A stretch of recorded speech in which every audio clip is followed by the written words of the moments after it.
Okay, welcome back to another weekly forecast video. For this video is going to be the forecast for the week of 16 June to 20th of June. It's the third week of June. So interestingly enough, we have Thursday bank holiday, which by itself makes things complicated. And then on Wednesday we have FOMC interest rates announcements. So that as well, it's gonna be those landmines in one of those weeks that would be quite challenging to trade in my opinion. So I'll try my best to focus on Monday and Tuesday if possible for my personal trading.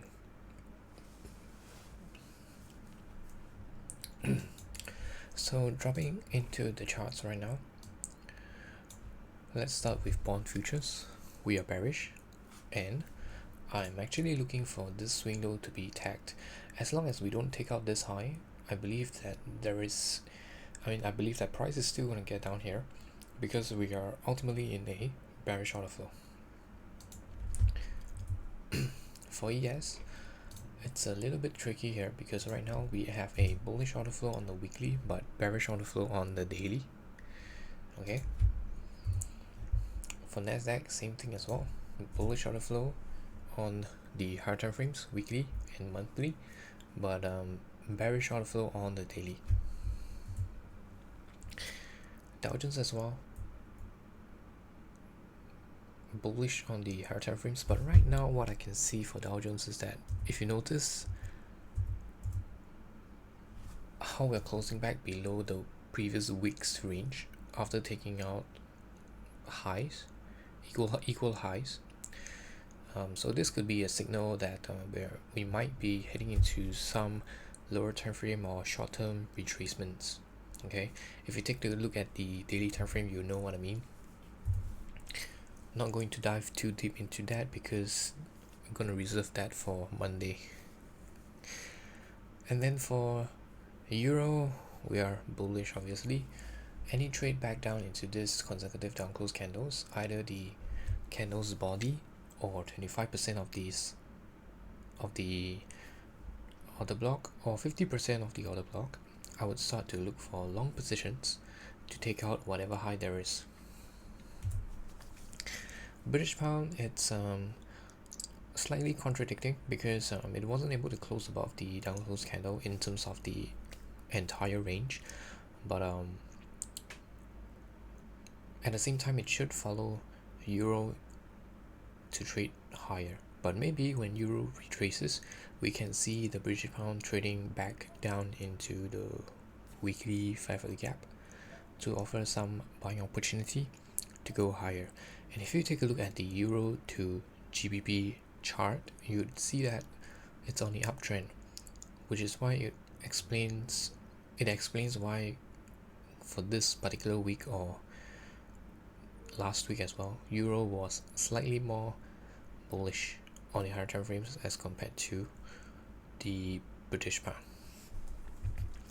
New Zealand dollar is pretty much similar to Euro. Australian dollar is a choppy mess. Yen, it's also a choppy mess, but still bullish overall. Okay, in terms of order flow, Canadian dollar very bullish. And then for crude oil, which is something interesting, right? So for crude oil, we have traded into the 5-hour gap that was positioned below this swing lows down here. It is also within OTE range from this particular swing low. Okay, so why did I pick the swing low? Because right here we have the ultimate low. I mean, if you recall head and shoulders, this would be the head and then this would be the shoulders. So for price to continue higher, I don't think it's reasonable for them to trade down here. I don't think they need to trade down here because I would like to see this displacement respected. Okay, so over here by trading into this 5-hour gap, it has offered a very deep discount from this low to this high, and overall price action in terms of higher time frame order flow, we are still bullish. So I see no reason to try to look for bearish prices. Okay, and if we take a look at the old high right here, this high failed to take out this high, so I do believe that oil is going to trade above this high eventually.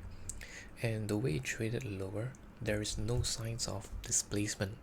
It's like a small grind, much more like a accumulation, or should I say a downtrend accumulation. So in such scenarios, I do believe that the current order flow, which is bullish, is still in play. Furthermore, we have a lot of geopolitical events that are coming into the picture at the right time. Okay, so everything is aligning very well in terms of events, because ultimately oil and gold are a lot more event driven as compared to currencies and stock market. So on the weekly time frame, we can see a very clear displacement above this swing high right here. So I'm looking at this low to this high, the daily range, for a long-term movement towards this highs right here. Okay, so right now I would be bullish on crude oil, looking for those highs to be taken. So for gold, weekly, we are bullish, and this close right here tells us that this candle down here is a down close candle, and whenever we trade back down into this down close candle, we do expect to see bullish order flow. As of this point in time, I don't think price is going to trade down here before taking out this high. I believe that it's just going to run up above this highs once we open the market next week, due to the current geopolitical events that they are happening. Okay, and that's basically it for this video. I hope you enjoyed this session here, and I will talk to you again on Monday. Have a great weekend. Signing out now.